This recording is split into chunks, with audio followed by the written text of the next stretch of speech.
there, and welcome to another episode on the Citadel, which is a multiplayer server where myself and my friends do some geeky stuff in Minecraft, and this is the first day in 1.13. So I thought it would be kind of fun to take a tour around, look at some of the builds and see what's broken, what textures are working, what textures are not working, and see what we can't do to fix a few things. I've already started by taking a quick look just around my cabin here, and I've already nixed a couple of problems. So let's see what we can find.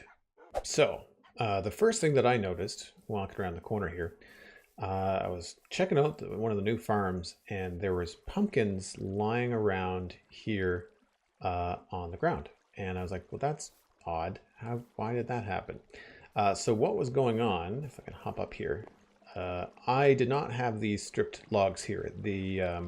This water was going straight down into the hopper. And in 1.12, that worked just fine because items would just go along the water stream and then they would go down with the water into the hopper and away you go. However, in 1.13, items no longer do that. So if I grab some pumpkins and we select them, I'm having trouble with my hotbar. More on that later. But if we check out what happens with these, like these guys, there's no ice streams under there. They cruise because items now float in water. I knew that, but I didn't realize how much of a problem it was going to be. So I'm going to have to put something on the edge here to kind of mitigate that that stop there. I don't know if I'm going to go with a full. I don't know if I want to go with a full log, or maybe I just want to do like stairs or something around the corner. Stairs might be the more attractive way to go. So that's happening there. So what was happening before was that the pumpkins were shooting right off the edge, but now they lose their momentum with the sign and they go down into the chest here, which is perfect.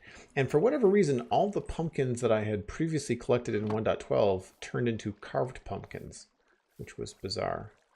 So I'm not sure what's going on there. The other thing I had to do was I had to add some glass on not this block, but the block behind it. Pumpkins were coming down so quickly that they were getting caught on the edges there. Now, I don't know whether that would have been true in 1.13 and 1.12, but right now they're just barely getting through. They do have to sink a little bit. So right now it appears to work. I could possibly actually get rid of this, and that would make it a little bit more streamlined. I have to remember not to break that terracotta block because it's got a comparator on the top. So the other issue with this farm, if we grab some rockets, let's go up top here. It's a really cool looking farm, actually. I'm quite happy with it. However, we are dealing with some loss. So I don't see anything right now. Oh yeah, there we go. So because again, with the floating items, they are getting caught on the edges. The way that the pistons work on this farm is they push the pumpkins and break them off into a downward flowing water stream. So there's water source blocks here at the top, all 9, and then the water just goes down from there. But you can see we've got some pumpkins that are just kind of floating around. Now we still get some. So we're getting some losses, but for a pumpkin farm, I don't have to harvest manually. It's not so bad. I'm wondering though, see, there's an air gap here with these signs in order to stop the water and get it to flow out the other way. So I'm thinking, I thought maybe we could put some magma blocks in here, but that doesn't work because the sources don't go all the way down to the bottom. So I'm not really sure how to handle that. We might just have to accept the losses. Man, getting out of water is a lot easier now too. Yeah, I like it. So the other cool thing about this farm has got nothing to do with the update. This is something that I came up with on my own, and I'd like to do a video about it later, but this is the timer for the harvesting. I wanted something that was going to be lag friendly, and I didn't want pistons going off all the time. So I didn't want observers seeing the pumpkin, firing the piston, or firing all pistons, because it's catastrophically loud when it happens. What this is something I came up with on my own. I don't know if anybody's done this before, but I'm pretty proud of it. Essentially what we've got is a comparator that's comparing signals from 2 daylight sensors. One is set to day and one is set to night. And these will always vary their output, with the exception of midday, which is now. This guy's putting out like a 15 signal, right? So 15 going right into the comparator. At the dead of night, this guy will also be putting out 15 into the comparator. But as the sun sets and the moon rises, this 15 starts to drop and this 15 starts to rise. And at some point, they're about even, and they're both putting out a signal strength of 4. So what's in the hopper, if I can jump down here, is enough items to just give us a signal strength of 5. So at that specific, I almost said Pacific, at that specific time of day, the hopper will send a signal, it'll get through the comparator, and it will hit the repeater, which will get it around the corner into the observer, triggers all those pistons, they're all hooked up to the side there. They all shoot their pumpkins out. I thought I heard a creeper.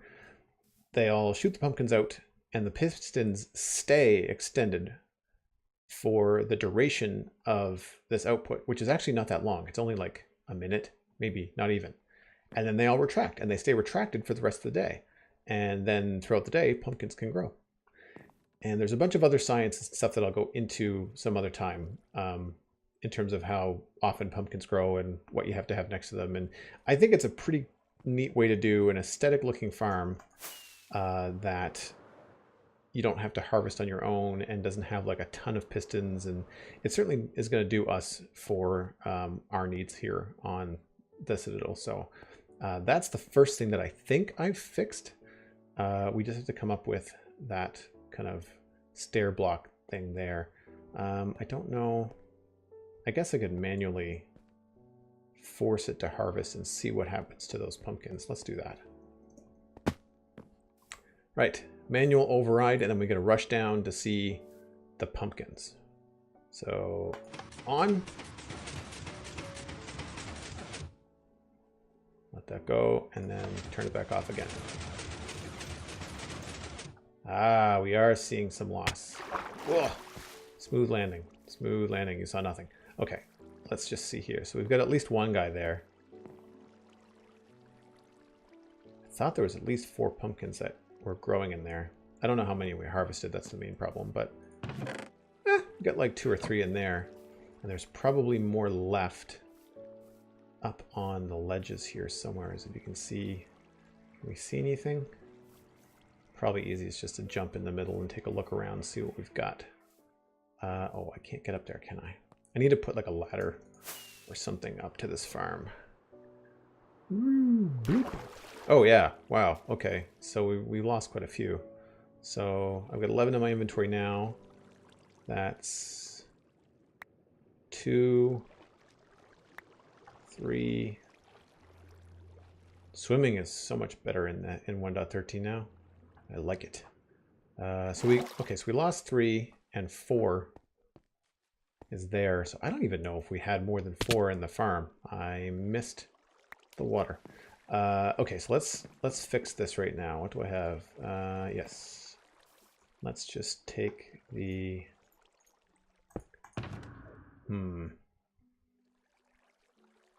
tree box.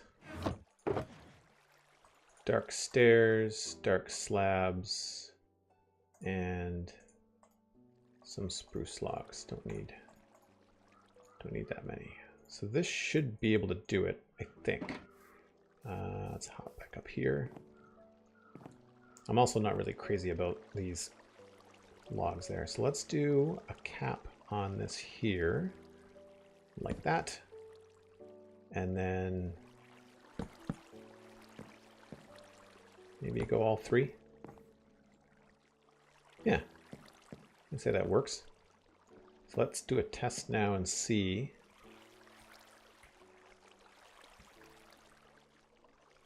Yeah, so it hits the side there. There's no chance of it going out.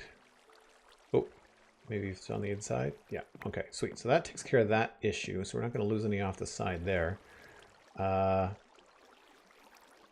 guess I'm okay with that, just staying like that. I'm not thrilled with these though. And I could I could put an orange glass pane across there and just connect it to something. Ooh, maybe we could use orange glass. That might look better. All right, I'm gonna grab some orange glass and we'll see what that looks like. All right, so I have some orange glass and I have some orange panes. I'm going to grab my axe, going to get rid of this and that. So you'll see this is the original water stream. Oh, right on cue. You have anything coming down? Really? Nothing? I guess we did just harvest it. So if we put some test in here. Nope. Nope. All right. Sigh. Take two. Let's see. Right. So right there you can see they're shooting right over the edge, which is no good because then you just lose all your pumpkins. So let's do this. So instead of those, what did I have there? Stripped logs. Let's try that. And then this. So that might look cooler than the stripped logs and the sign. And I believe it should just hit the pane and drop. Nice. Let's try a lot. Sweet. First farm fixed. Okay, so now we're over at the sugarcane farm, and I'm thinking we're going to have a couple of issues. So if I try this with, I guess we'll just try it with some cobble. Let's see how far the cobble gets. If it ends up on the ground in front of the chest, then we know we've got a problem. I think this is a large enough catch area. Nope, look at that.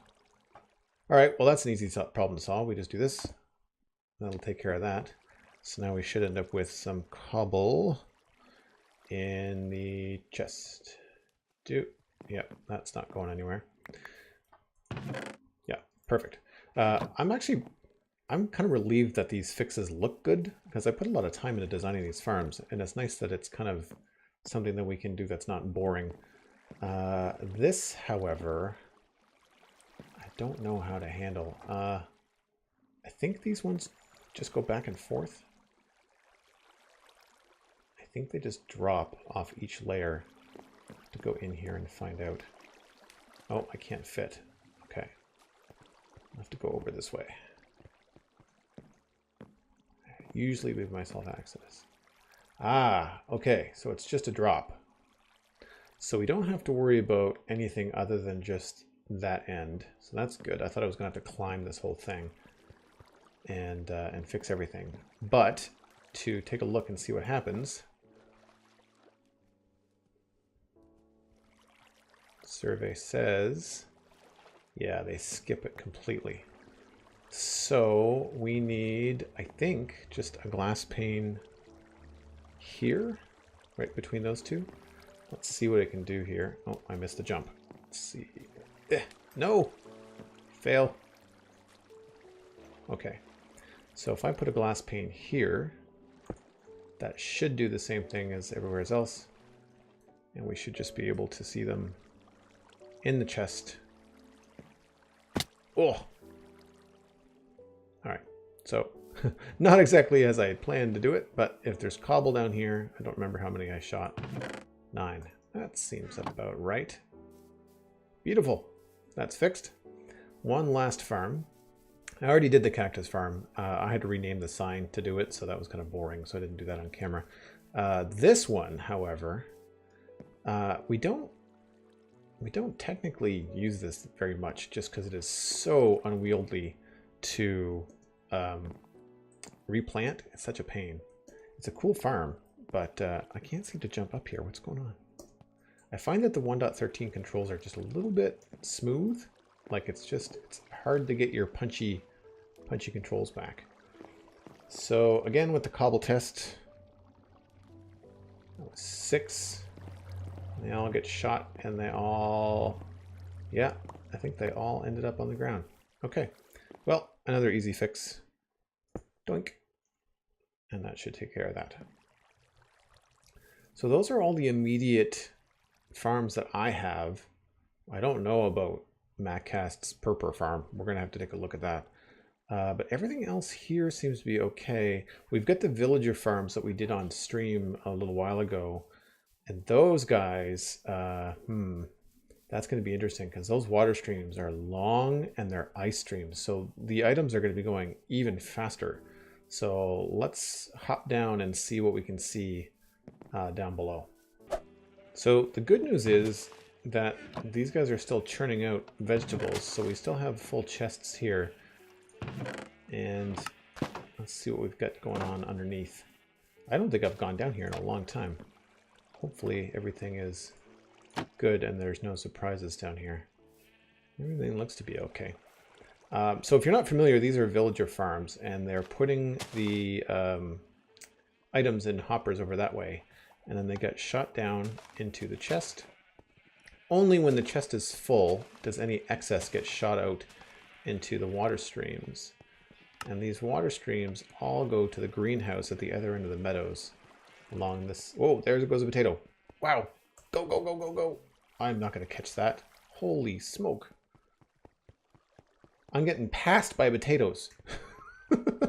So the good news is that the water mechanics for these waterways still work. You have to waterlog the slabs in order for them to not block water, which is smart. I'm glad that they did it that way. Right, so this all goes to the farm now. And then, so this technically would feed villagers if we wanted it on, but we don't, because that's broken. So then everything comes down here. See, where's this? What's this from? Oh, this is the wheat farm. That's the break that I was thinking of. That's the wheat farm. Okay. It's been a while. So everything comes around here and technically should be going into these filters. But if I see vegetables in here, oh, well, that's good. There's no vegetables in there. So the overflow is working. So each one of these is a filter. It's a standard Impulse LCV filter. So carrots, wheat, and potatoes. And my fear is that the items are going to be moving too fast and they're just going to cruise right around. Now, because they're going underneath these slabs, I think that they'll stay in the water. I don't think they're going to pop out. So that's good. These are, I believe, pumpkins and melons. Yeah, melons is red, pumpkins is orange, and then this is string, but string is manual right now, so we don't have it. And there's no way down this way, so I gotta go back over. I think the maintenance thing is over this way. Yes, yeah. So just double check to make sure everything is melons, pumpkins, and string. The filter's in place, we're just not putting any string into the stream. Yeah, so I think if I start to see vegetables coming into this chest, that means that they are getting past these filters. They're just going too quickly. So if that's the case, the thing to do would be to just take this water stream and just continue it, put a break in it right there, and just keep it going and have it loop right back around. What height is this? This is at 55. So if we go over here, this should also be at 55. Yeah. So we can probably take that straight. We'd have to move our stairs. We could take this straight around. Yeah, straight around the corner in line with these. It would go right up the stairs and would come in. We'd have to put it in about here, I think. So we'd have to bring it farther. Don't know what I'd like to do about the wall there. Really would have to go right where the wall is, which is kind of annoying, but we could do it. Maybe we could put it outside the wall. I don't know. But that should take care of it if we end up seeing vegetables in that chest.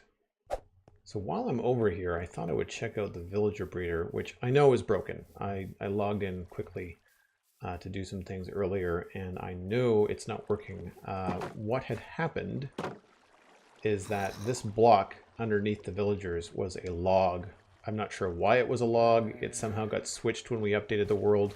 Either an error or a misnamed block, which has happened. And unfortunately, the babies that were being bred in there did not move. So right now, I don't know how many villagers there are in there, but it's a lot. Way more than we want, because we only want 2. I'm looking at maybe 40, if we're lucky. 29. So somewhere between 25 and 40 villagers in there. I don't want to move them all, because getting villagers back in here is a pain in the butt. So we'll have to see what's going on. They are breeding currently as they completely fan out to say, hey, Joel, we're a little cramped in here. So when they are breeding now, they are dropping the babies and they're going into the villager hotel, which is good. But the problem is that they're... Well, I guess the babies wouldn't be fed, but these guys are fed. So as long as the babies are dropping, then they're not fed, because I don't want them breeding in the Hotel of Eternity. That would be bad. But this is an involved process of fixing this, and I might do that on a stream. It's a little bit too much for a video. I don't have the time to get into it right now. But this is Broken Farm number 5, I think? Yeah, 5. So the other really important farm that I want to check on is the Iron Farm. I'd say between the Villager Farm and the Iron Farm, those are the ones we probably use the most. So quickest way over to the Iron Farm is going to be through the Nether, which is good because it'll give me an opportunity to look around in there and see what's up. I don't think our Squid Farm is broken, but we'll take a look at that too.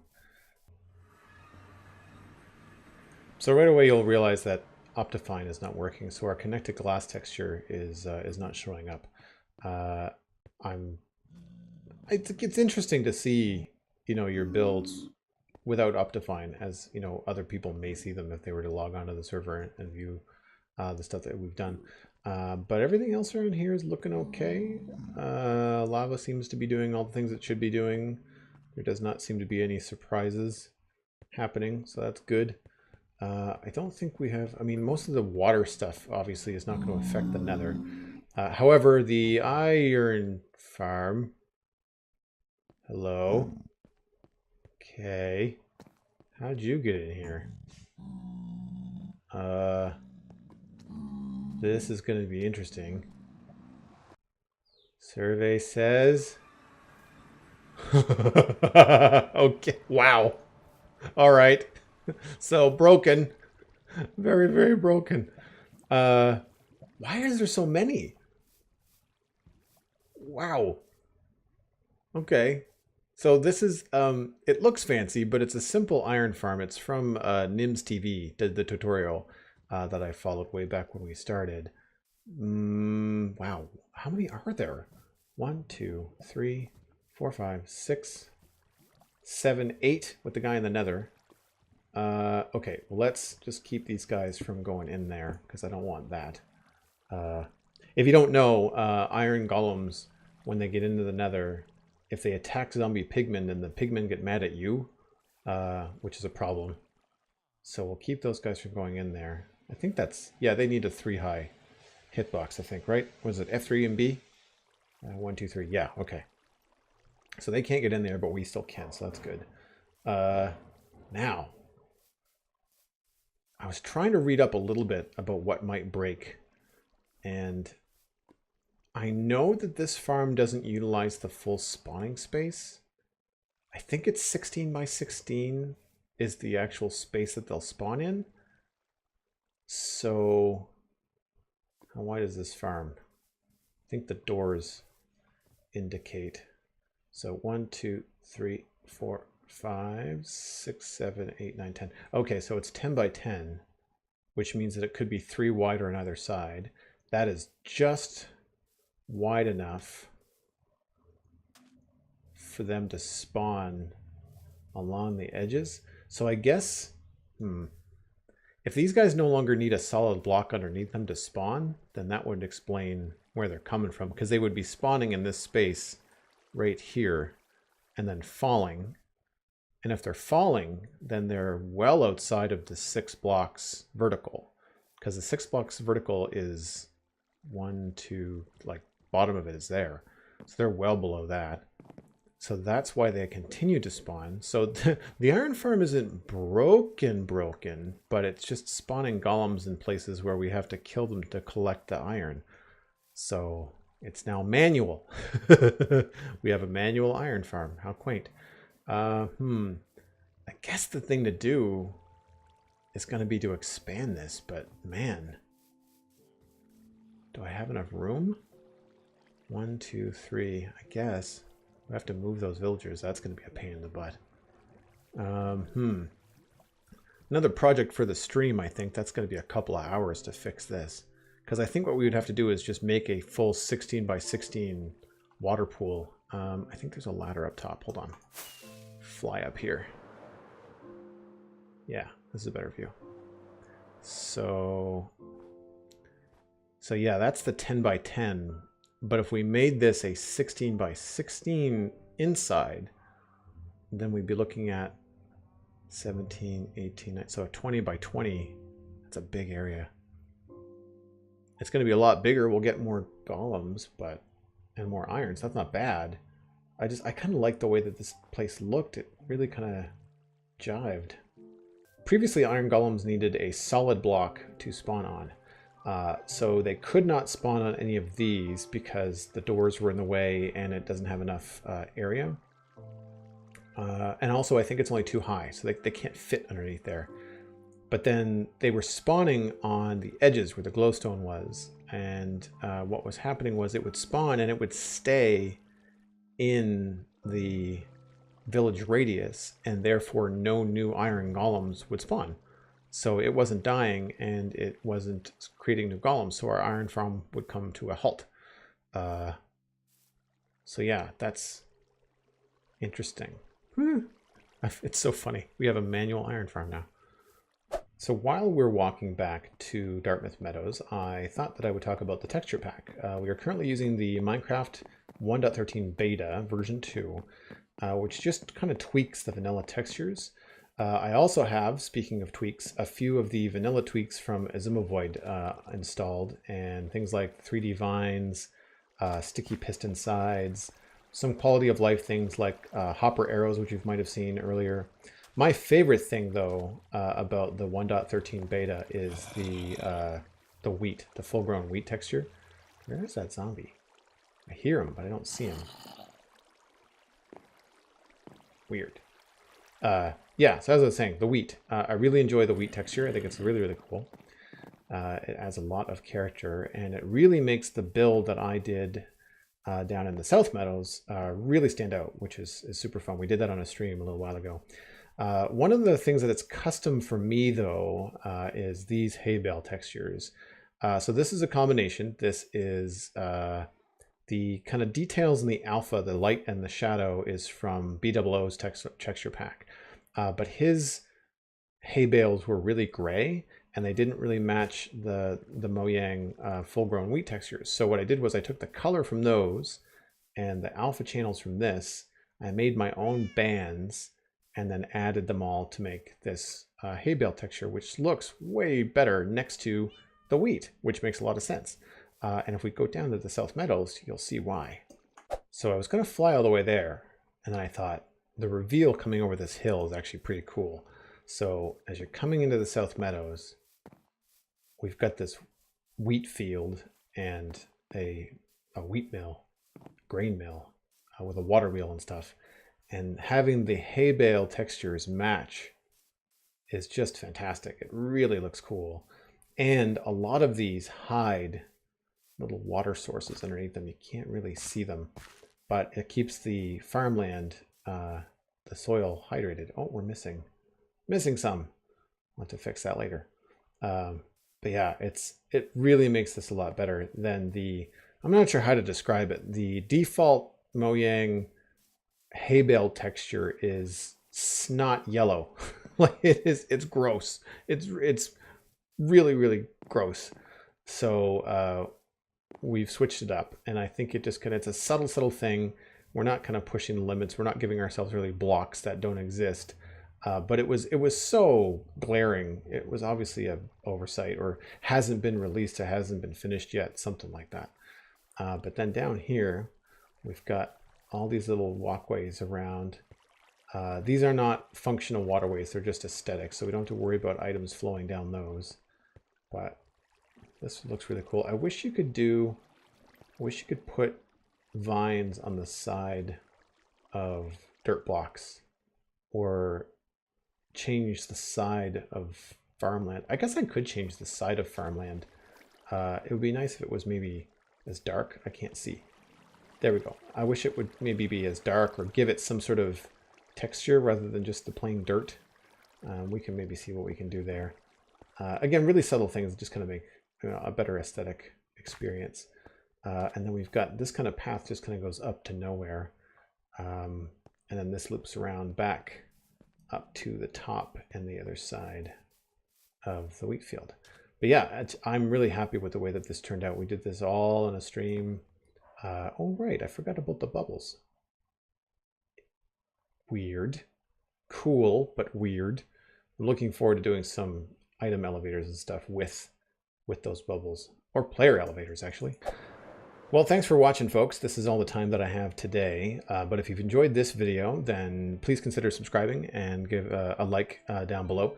And why not check out the Citadel Cafe? It's the podcast that this server is named after. And if you like kind of nerdy, geeky entertainment, then I think that you will really enjoy the Citadel Cafe as well.